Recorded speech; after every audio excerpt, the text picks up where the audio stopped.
Check out these social media posts. It's a good day for a chokehold. Or hope that this piece of S is dealt with by street justice or just plain karma quickly, hopefully by police gunfire. Or F these Muslim, well, you can read it. Bad in any situation, right? But what if I told you that all those inflammatory words were posted by current or former police officers in Phoenix, in Philadelphia, and in St. Louis? They're just a sampling found by a new study called the Plainview Project of officers around the country using social media to endorse violence against criminals, defendants, blacks, Muslims, women. The study canvassed the postings of more than 3,500 current or former officers in 8 jurisdictions of various sizes and geographic areas. It found posts that appear to endorse violence by officers or members of the public, show bias against minority groups, use dehumanizing language calling protesters or people of color animal or savages.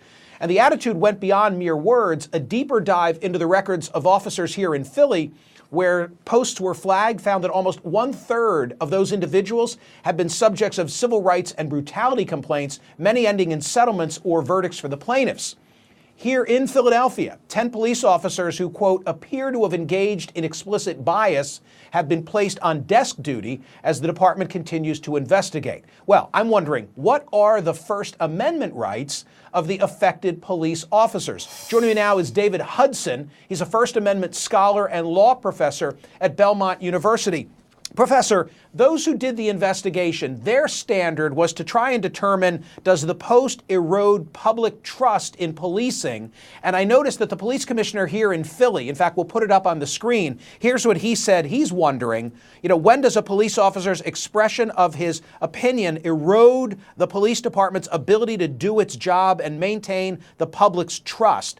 In those circumstances, the department is permitted to act. Is that an articulation of the law? In other words, at what point can a police officer be disciplined for his or her speech?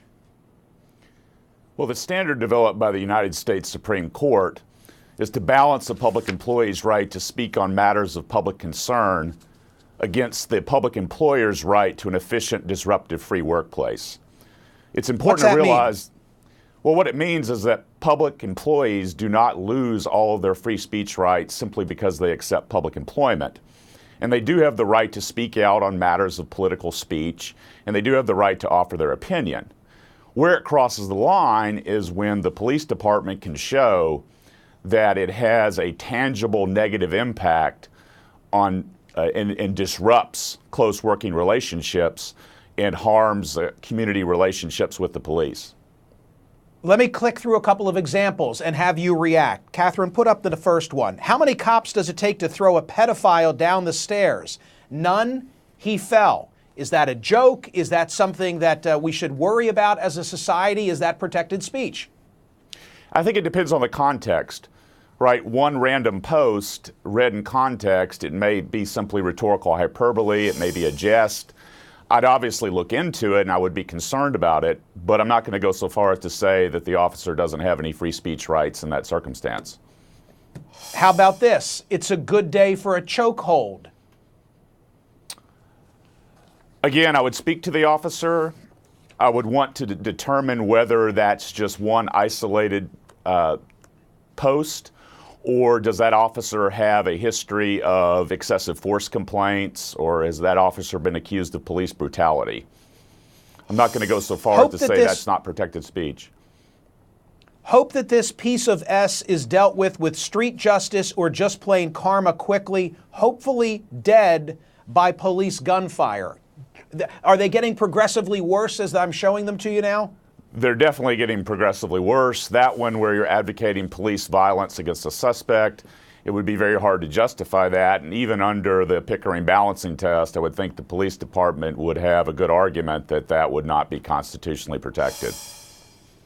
If the Confederate flag is racist, then so is Black History Month.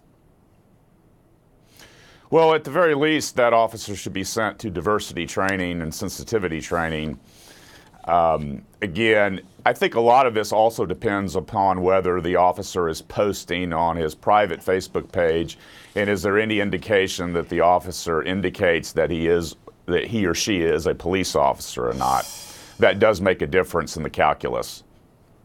One more. So it's a slide pertaining to Islam, and it sort of mocks Islam as a religion of peace, because I know the print is small, Professor, but on the left side are all instances of terror perpetrated by Muslims. So what is your thought on that? I would be troubled by it because there are a certain number of Muslims that would be in the community, and the police officer would be responsive to serve and protect all members of the community. If I was defending the officer, I would try to argue that that was a form of political speech and that should be protected. You know that I've read in on this, and I've paid particular attention to the comments, including those supportive of law enforcement, and there's a mindset that says, look, these are jokes, these are cops being cops. This is them essentially conveying through their social media feeds that they've got one another's back, and society need not be concerned by the speech, even if at first blush it seems provocative, offensive, or even racist. I think it's important to recognize this. I mean, there have been many instances of allegations of bias by police officers, and it's important for society to care about this. I just hope in the push to care about this that we do not reach a point where officers lose all of their free speech protections.